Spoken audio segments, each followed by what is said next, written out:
Jusqu'en 2002, on ne savait pas ce qui se trouvait au centre de notre propre galaxie, la Voie lactée. On savait que la Terre tournait autour de quelque chose, mais il nous a fallu attendre le 21e siècle pour comprendre qu'il s'agissait d'un trou noir supermassif, d'une masse 4 millions de fois supérieure à celle de notre Soleil, situé dans une région de la Voie lactée appelée Sagittarius A. Cette découverte a eu lieu après l'invention du détecteur infrarouge de fumée.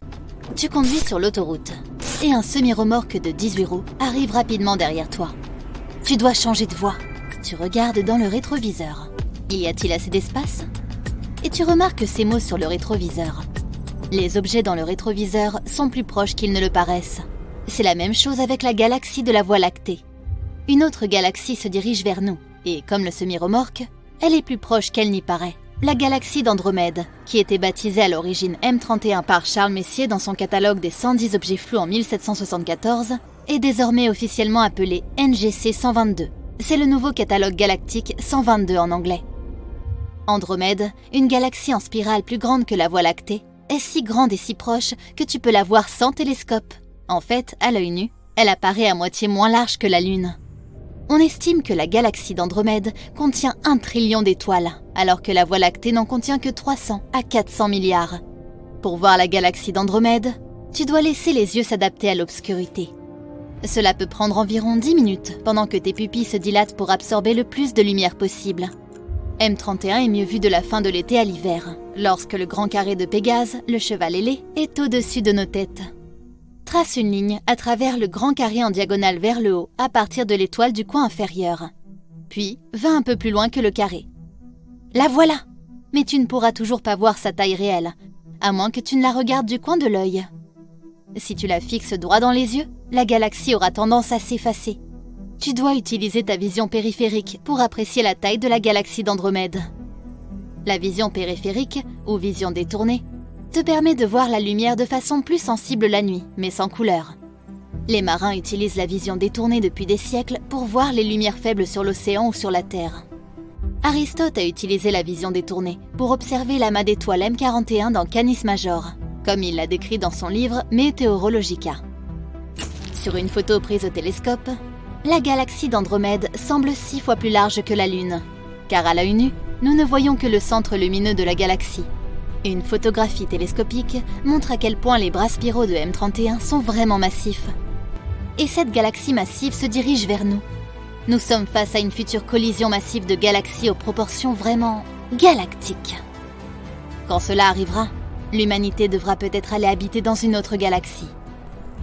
Nous irons peut-être dans la galaxie du Moulinet, située dans l'astérisme de la Grande Casserole. Comment savons-nous que la galaxie d'Andromède se déplace vers nous ? Grâce à un outil appelé spectroscope. Après l'appareil photo, le spectroscope est l'accessoire le plus important d'un télescope. Sauf pour l'œil humain. Nos yeux ne voient que la lumière. Tu ne vois pas réellement ce gros cheval dans ton œil. Tu ne perçois que la lumière réfléchie par le cheval dans tes yeux.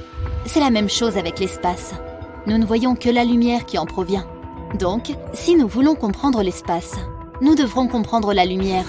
Et ce n'était pas une tâche facile pour les astronomes du 19e siècle. L'invention du spectroscope a été une grande avancée dans la compréhension de la lumière venant de l'espace vers la Terre. Avec un spectroscope, les astronomes peuvent dire dans quelle direction se déplacent les objets dans l'espace, ainsi que les éléments qui fabriquent la lumière. Quand tu entends une ambulance qui s'approche, tu entends la sirène devenir plus forte et plus aiguë. Et quand elle dépasse et s'éloigne, tu entends le son de la sirène devenir plus faible et plus grave. Le changement de fréquence du son dépend entièrement du mouvement de la source. C'est ce qu'on appelle l'effet Doppler, d'après le physicien et mathématicien autrichien Christian Johann Doppler, qui a expliqué cet effet pour la première fois en 1842. La sirène de l'ambulance ne change pas de volume. Lorsque l'ambulance s'approche, les ondes sonores sont comprimées et lorsqu'elles s'éloignent, elles sont étirées. Le spectroscope montre que les ondes lumineuses présentent le même effet Doppler que les ondes sonores. Elles sont comprimées lorsque l'étoile ou la galaxie s'approche de nous et semblent étirées lorsqu'elles s'éloignent. Par conséquent, la lumière d'une galaxie qui s'approche apparaîtra légèrement plus bleue, du fait d'une légère augmentation de la fréquence, et la lumière d'une galaxie qui s'éloigne apparaîtra légèrement plus rouge que la normale, à cause d'une légère diminution de la fréquence de la lumière. En 1929, Edwin Hubble, dont le célèbre télescope spatial porte le nom, a publié son étude spectroscopique de 46 galaxies. La lumière de toutes les galaxies sauf une tendait vers le rouge, c'est-à-dire qu'elles s'éloignaient toutes, sauf une. L'étude de Hubble a fourni la première preuve que l'univers était en expansion. Plus une galaxie était éloignée de la Voie lactée, plus elle s'éloignait rapidement. C'était aussi la première preuve que l'univers a commencé par un Big Bang. La seule galaxie dont la lumière était décalée vers le bleu, se déplaçant vers la Voie lactée, était M31. La galaxie d'Andromède, la galaxie la plus proche. 400 000 km/h semble être une vitesse plutôt élevée pour une collision. C'est la vitesse qu'indiquent les mesures spectroscopiques du décalage vers le bleu d'Andromède. Ce sera un gros problème quand cela se produira. Mais quand cela va-t-il se produire ? Pour déterminer quand les deux galaxies entreront en collision, nous devons déterminer la distance qui les sépare. Et pour cela, nous avons besoin de supernovas. Les supernovas de type 1A sont ce qu'on appelle des bougies standards. Tout comme nous savons à quel point une bougie brille, nous savons à quel point une supernova de type 1A brille. C'est sa magnitude absolue. Une supernova de type 1A apparaît lorsqu'une naine blanche s'effondre sous la pression de tout le gaz qu'elle a aspiré d'une étoile compagnon. En observant la galaxie d'Andromède et en mesurant la luminosité apparente d'une supernova dans la galaxie, il est possible de calculer sa distance. Comme l'intensité de la lumière diminue inversement au carré de sa distance, ce que l'on appelle la loi des carrés inversés, il suffit de comparer la luminosité apparente d'une supernova dans la galaxie d'Andromède à sa luminosité absolue pour obtenir une distance approximative de 2,5 millions d'années-lumière. Voilà! Puisqu'une année-lumière fait environ 10 000 milliards de kilomètres, et que la galaxie d'Andromède est à 2,5 millions d'années-lumière, même si elle s'approche à la vitesse d'environ 400 000 km/h, nous avons environ 4 milliards d'années avant la grande collision.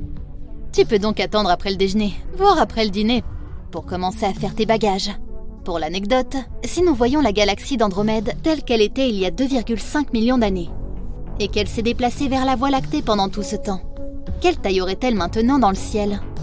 Aussi grande que le semi-remorque dans ton rétroviseur. Mais avons-nous vraiment 4 milliards d'années avant que les galaxies ne se percutent ? Il y a plusieurs autres facteurs à prendre en compte. Les galaxies mineures qui sont gravitationnellement liées à la fois à la Voie lactée et à la galaxie d'Andromède seront avalées par leur galaxie hôte. Compte tenu de la répartition asymétrique de la masse qui en résultera, la collision galactique de la Voie lactée et d'Andromède sera affectée. Certains scientifiques disent que ce ne sera pas un choc frontal, mais plutôt tangentiel. Et puis il y a les halos galactiques de chaque galaxie. Voici ce que le projet Amiga a découvert sur le halo d'étoiles et de gaz qui entoure la galaxie d'Andromède. À l'aide du télescope spatial Hubble, les chercheurs ont pu observer comment la lumière de quasars lointains et brillants était absorbée par le gaz, principalement invisible autour de la galaxie d'Andromède. Regarde les résultats. Tu remarques M31 au centre ? Si c'est la même chose pour la Voie lactée, et il n'y a aucune raison de penser que ce serait différent, alors les halos des deux galaxies se touchent en ce moment même. La collision a déjà commencé. On peut aussi se demander quel effet les nuages de matière noire autour de chaque galaxie peuvent avoir sur une collision imminente. Ou ont maintenant. Mais assez de spéculation. Dans 4 milliards d'années, le Soleil aura déjà gagné en luminosité pour devenir une géante rouge. Et les humains auront déjà trouvé une autre galaxie à coloniser.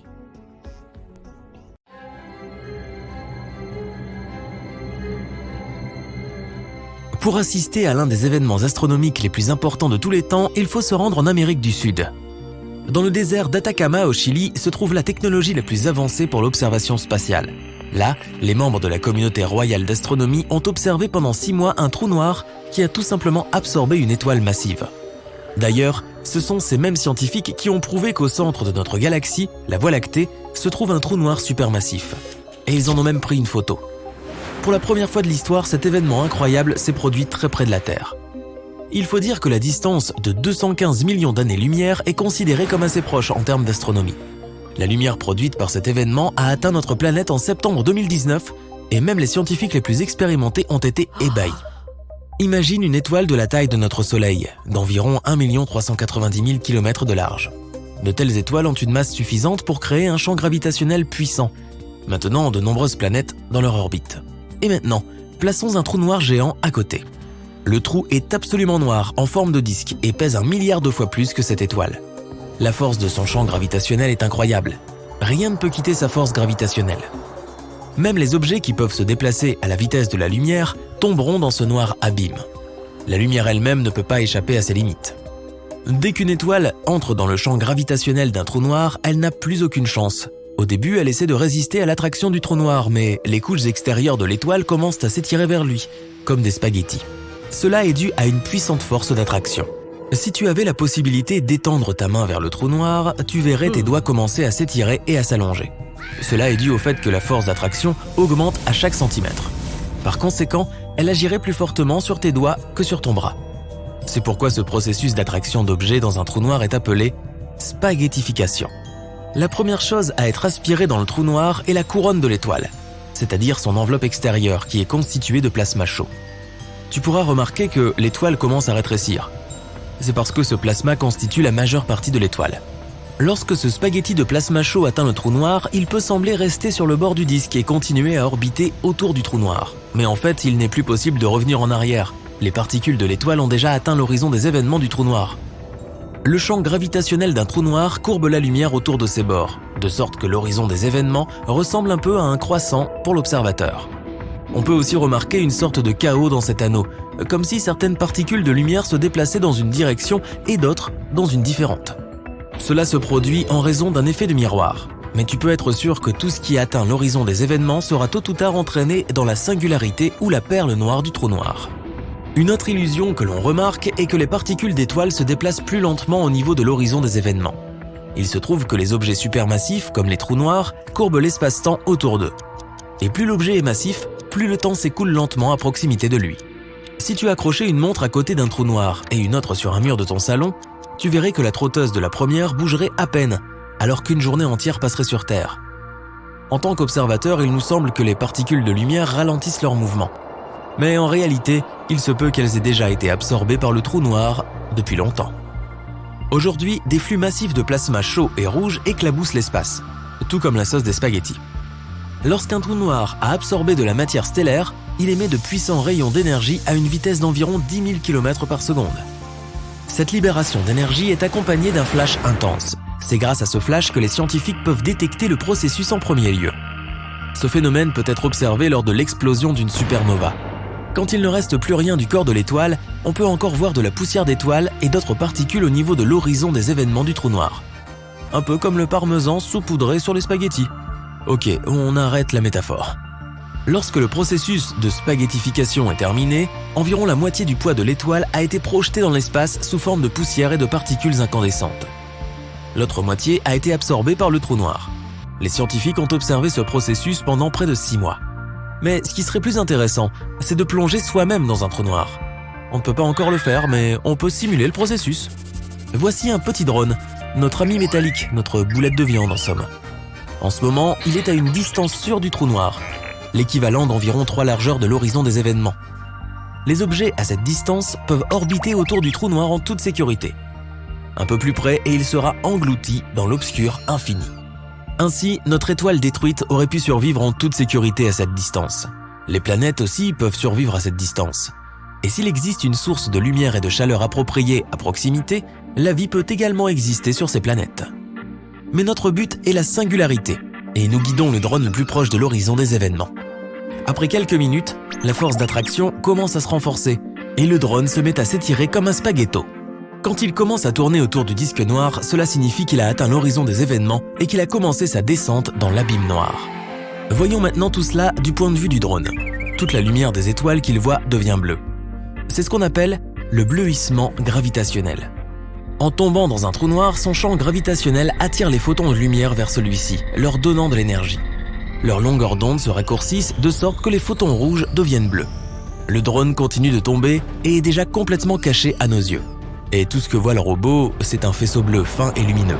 Maintenant, il est dans l'obscurité totale. Il n'y a absolument rien ici. Même pas de temps. Le temps passe si lentement que tout notre système solaire pourrait vieillir et cesser d'exister pendant 1 minute passée dans un trou noir. Mais notre drone vivra jusqu'à ce que sa batterie soit vide. Hé, le drone voit à nouveau un petit faisceau de lumière. Et il se rapproche de plus en plus. Maintenant, le drone va connaître la même chute, mais en sens inverse. Une fois qu'il aura quitté la singularité, le cœur du trou noir, il sera à nouveau à l'horizon des événements. La lumière des étoiles repasse progressivement du bleu au rouge. Puis le drone est lancé dans l'espace, peut-être dans une galaxie lointaine. Le retour d'un trou noir n'est que théorique. Certaines personnes pensent que les trous noirs sont une sorte de vortex qui peut nous conduire à des endroits éloignés dans l'espace. Mais jusqu'à présent, ces théories sont considérées comme de la fiction. Les trous noirs sont assez difficiles à détecter. Le problème, c'est qu'ils sont, noirs. Tout comme l'espace. Ils n'émettent pas de lumière comme les étoiles, donc ils ne peuvent être détectés que par des anomalies de gravité. Malgré cela, les scientifiques pensent qu'il existe un grand nombre de trous noirs dans notre univers. Ils naissent lorsqu'une étoile massive s'effondre sous son propre poids. Et étant donné le nombre infini d'étoiles dans l'univers, les trous noirs sont probablement un phénomène courant. Les scientifiques pensent que les trous noirs ont leur propre durée de vie. Cela est dû au rayonnement de Hawking. Un trou noir perd de sa masse et donc pour continuer à exister, il doit absorber des objets massifs comme l'étoile que nous venons d'observer. Mais si le trou noir vit dans l'espace lointain, il a moins à absorber et commencera très probablement à rétrécir, jusqu'à ce qu'il disparaisse tout simplement. Comme cette assiette de spaghettis.